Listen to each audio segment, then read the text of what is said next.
ناگواریاں ہوتی ہیں اور حق کی انتہا حق کی جو اساس ہے، حق کی بنیاد تقویٰ ہے اور باطل کی بنیاد یہ افواہیں ہیں۔ یہ بہت ہی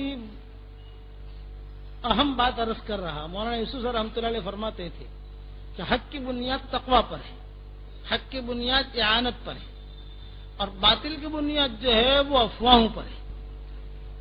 حق کی ابتدا کے ناگواریاں کہ شروع میں نامناسب حالات آئیں گے اور اس کی انتہا یہ خوشیاں کہ بعد میں انتہا پر خوشیاں، یوسف علیہ السلام پر ناگواری کے حالات گزر رہے، اسی لیے حضرت فرماتے تھے اپنے آپ کو ایک کے حوالے کر دو تو وہ ایک کو ہمارے حوالے کر دے گا۔ اپنا اور اللہ کا معاملہ آدمی کے لیے رکھے تو آدمی ہمیشہ کامیاب ہوگا، وہ آدمی کبھی ناکام ہو ہی نہیں سکتا۔ اللہ کا حکم پورا کرے اور ناکام ہو یہ کبھی نہیں ہو سکتا۔ کبھی دنیا کم مل جاوے، کبھی بیماری آ جاوے، یہ تو دنیا میں ہوتا رہتا ہے اتار چڑھاؤ، لیکن انجام کے اعتبار سے وہ ضرور کامیاب ہوگا۔ کروڑ مرتبہ قسم کھا کر کہتا ہوں کہ اللہ کا حکم پورا کرنے کے بعد کامیابی کا ملنا یقینی ہے، کیونکہ اللہ نے بتائی ہے بات، اللہ کی بات غلط نہیں ہو سکتی۔ اب یوسف علیہ السلام پر یہ نامناسب حالات ہیں تو نامناسب حالات کا علاج یوسف علیہ السلام کس سے کر رہے ہیں؟ صبر سے کر رہے ہیں، تقوی سے کر رہے ہیں۔ کہ صبر، تقوی، اللہ کا حکم پورا کرنا، آدمی کبھی پھنس جاوے نامناسب حالات میں دیکھو اس کا علاج گناہ سے کرنا، پریشانی آئی اور اس کا علاج گناہ سے کیا تو پریشانی اور بڑھے گی، کیونکہ تو گناہ کی وجہ سے آئی تھی تو گناہ سے کیا تو پریشانی اور بڑھے گی۔ آپ جو ہے کسی جگہ گوبر یا کسی جگہ گندگی ہے، آپ اس پر پیشاب ڈالو گے دور کرنے کے لیے تو وہ تو اور خراب ہوگا۔ بالکل ایسی مثال ہے کہ آدمی پر گناہوں کی وجہ سے نامناسب حالات آئے اور ان نامناسب حالات کا علاج گناہوں سے کر رہا ہے، وہ آدمی ایسا ہے جیسے اپنے گھر میں اگر پاخانہ رکھا ہوا ہے تو اس کو پیشاب کے ذریعے سے صاف کر رہا ہے کہ پیشاب کے ذریعے صاف کرو گے تو پیشاب تو اور ناپاک کرے گا، لیکن وہ تو تھا ہی ناپاک، یہ اور ناپاک۔ اس لیے ہمیشہ یاد رکھنا حق کی ابتدا ناگواریاں ہیں اور اس کی انتہا خوشیاں ہیں۔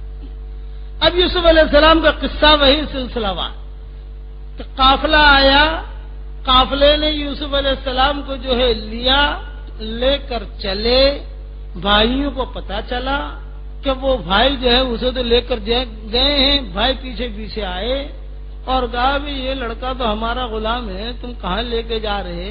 تھوڑی دیر تو میں ہوئی، تھوڑی دیر باتیں ہوئی، لیکن جو ہے کھوٹے سکوں کے عوض میں حدیثوں میں آتا ہے کہ کھوٹے سکے تھے وہ بھی 20 درہم تھے، وہ بندر بانٹ انہوں نے جو ہے یوسف علیہ السلام کو بیچ دیا اور بیچ کر پھر یوسف علیہ السلام کے بارے میں کہا بھاگ کر آ کر کے بھائی دیکھنا یہ لڑکا بھگوڑا ہے کہ بھاگ نہ جائے تمہارے ہاتھ سے۔ تو یوسف علیہ السلام کو بندھوایا اور بندھوا کر جو ہے یوسف علیہ السلام کو وہ قافلہ مصر لے کر پہنچا۔ جب مصر کے بازار میں یوسف علیہ السلام کھڑے ہو گئے تو یوسف علیہ السلام کی زبان سے ایک جملہ نکلا اور وہ جملہ یہ نکلا کہ جو بھی مجھے خریدے گا وہ کامیاب ہو جائے گا، کہ جو مجھے خریدے گا وہ کامیاب ہو جائے گا۔ کتابوں میں لکھا ہے جملہ ان کا کہ جو مجھے خریدے گا وہ کامیاب ہو جائے گا، وہ خوشحال ہو جائے گا۔ اب جو ہے لوگوں نے قیمتیں لگانی شروع کی۔